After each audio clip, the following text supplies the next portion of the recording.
نحمده ونصلي على رسوله الكريم أما بعد فأعوذ بالله من الشيطان الرجيم بسم الله الرحمن الرحيم وما لكم لا تقاتلون في سبيل الله والمستضعفين من الرجال والنساء والولدان الذين يقولون ربنا أخرجنا من هذه القرية الظالم أهلها واجعل لنا من لدنك وليا واجعل لنا من لدنك نصيرا.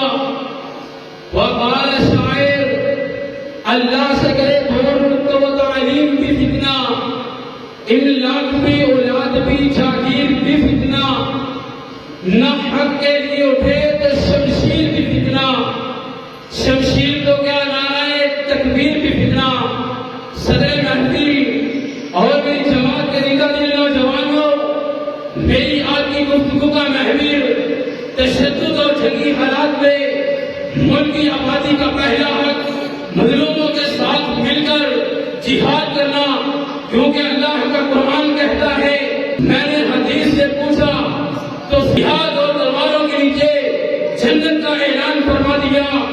سامنے گرامی قدر، میں نے حدیث سے پوچھا انصر المظلوم، خلاصہ یہ ہے ان کی مدد رب کرتا ہے اور ہمیں بھی مدد کا حکم دیا گیا ہے.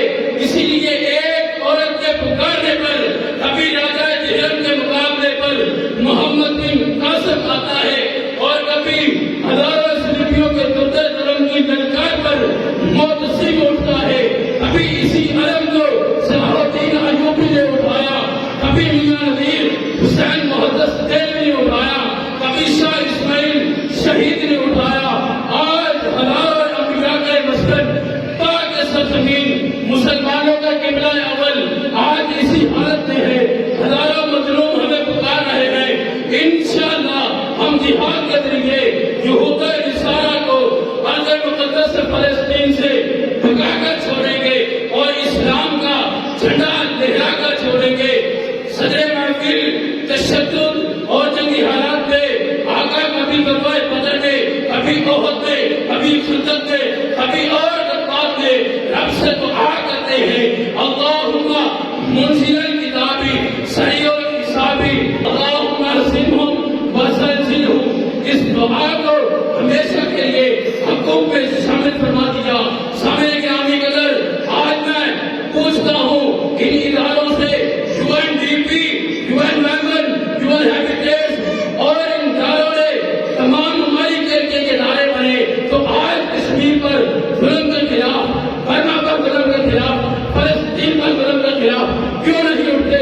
جاؤ وہ وقت کیوں نہیں جب ان کفار کو انڈیا بیٹ کر دیا جائے گا اور اسلام کا جھنڈا لہرا دیا جائے گا. اسلام امن و امان، اسلام اور اخلاق کے علم کو لہرا دیا جائے گا. سونا ہوں بکھرنے کی گزارش نہیں کرتا، سچ منہ سے نکل جاتا ہے، کوشش نہیں کرتا. دریا میں اتر کر لہروں سے لڑا کرتا ہوں، جو ساحل پہ کھڑے ہو کر سازش نہیں کرتا. وآخر دعوانا